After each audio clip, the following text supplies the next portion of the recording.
प्रभु यीशु मसीह के मधुर और मीठे नाम में आज दिनांक 13 अप्रैल दिन बुधवार को हम आप सब श्रोताओं का हार्दिक स्वागत करते हैं। आज के दिन के लिए जो वचन है वो लिया गया है उत्पत्ति की पुस्तक उसका 29 अध्याय उसका 35 पद। वचन इस प्रकार से कहता है, और उसने कहा, अब की बार मैं यहोवा का धन्यवाद करूंगी, इसलिए उसने उसका नाम यहूदा रखा।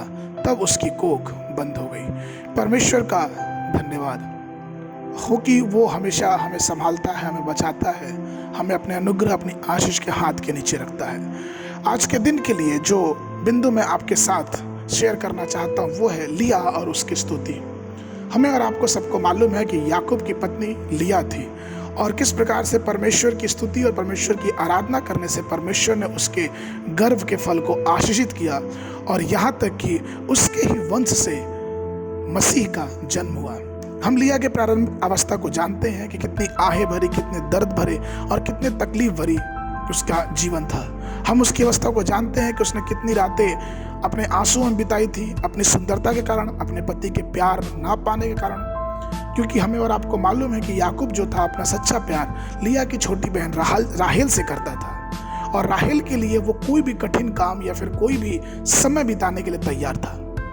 क्योंकि लिया जो कि याकूब की पहली पत्नी थी, उसको उसकी पहलौटे का भी हक नहीं मिल रहा था। लेकिन परमेश्वर का वचन बताता है कि परमेश्वर ने अपना अनुग्रह, परमेश्वर ने अपनी आशीष उस लिया के ऊपर बनाए रखी। वचन कहता है कि लिया परमेश्वर की स्तुति और आराधना करती रही, परमेश्वर से प्रार्थना करती रही। उत्पत्ति की पुस्तक 29 अध्याय और 32 से 35 पद तक अगर हम पढ़ेंगे तो वचन इस प्रकार से कहता है कि सो लिया गर्भवती हुई और उसने एक पुत्र उत्पन्न हुआ और यह कहकर उसका नाम रूबेन रखा कि यहोवा ने मेरे दुख पर दृष्टि की है, सो अब मेरा पति मुझसे प्रीति रखेगा। फिर वह गर्भवती हुई और उसने एक और पुत्र को उत्पन्न किया और उसने यह कहकर उसका नाम सिमोन रखा, क्योंकि यहोवा ने मुझे पुत्र दिया है, अब मेरा पति मुझसे प्रेम करेगा। फिर वो गर्भवती हुई और उसने एक पुत्र उत्पन्न किया और अब की बार उसने यह कहा कि अब की बार मेरा पति मुझसे मिल गया है, क्योंकि उसने मेरे 3 पुत्र को उत्पन्न किया है, इसलिए उसका नाम लेवी रखा। और फिर वो गर्भवती हुई और उसने एक और पुत्र को उत्पन्न किया और उसने कहा, अब की बार तो मैं यहोवा की धन्यवाद करूंगी, क्योंकि उसने उसका नाम यहूदा रखा। और तब उसकी कोख बंद होगी। प्रभु में प्रिय लोगों, परमेश्वर की स्तुति और परमेश्वर की आराधना करने में कितना ही भला है, कितनी मनोहर बात है। हम परमेश्वर को वचन में देखते हैं कि किस प्रकार से लिया ने जब परमेश्वर की स्तुति की, परमेश्वर की आराधना की, तो उसके बोझ भरे जीवन, उसकी परेशानियों का जीवन, उसकी तकलीफों का जीवन परमेश्वर ने क्षण भर में खत्म कर दिया। और उसको जो आखिरी पुत्र दिया उसका नाम यहूदा रखा उसने, क्योंकि उस यहूदा का नाम का अर्थ होता है मैं यहोवा की स्तुति करूंगा।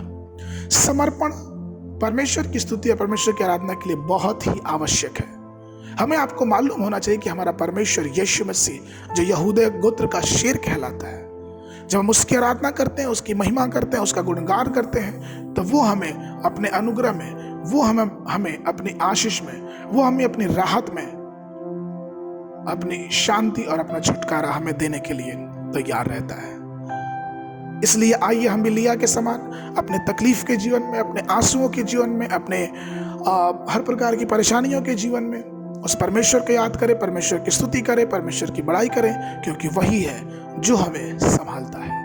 आज के मनन के लिए जो पद है वो लिया गया है भजन संहिता की पुस्तक उसका 92 अध्याय उसका 4 पद। क्योंकि हे यहोवा, तूने मुझको अपने काम से आनंदित किया और मैं तेरे हाथ के कामों के कारण जय जयकार करूंगा। वचन पढ़ने का जो विधि है सुबह के समय 1 सामुएल की पुस्तक उसका 22, 23, 24 अध्याय, संध्या के समय लूका रचित सुसमाचार उसका 12 अध्याय 1 पद से लेके 31 पद तक। परमेश्वर आप सबको आशीष देवे।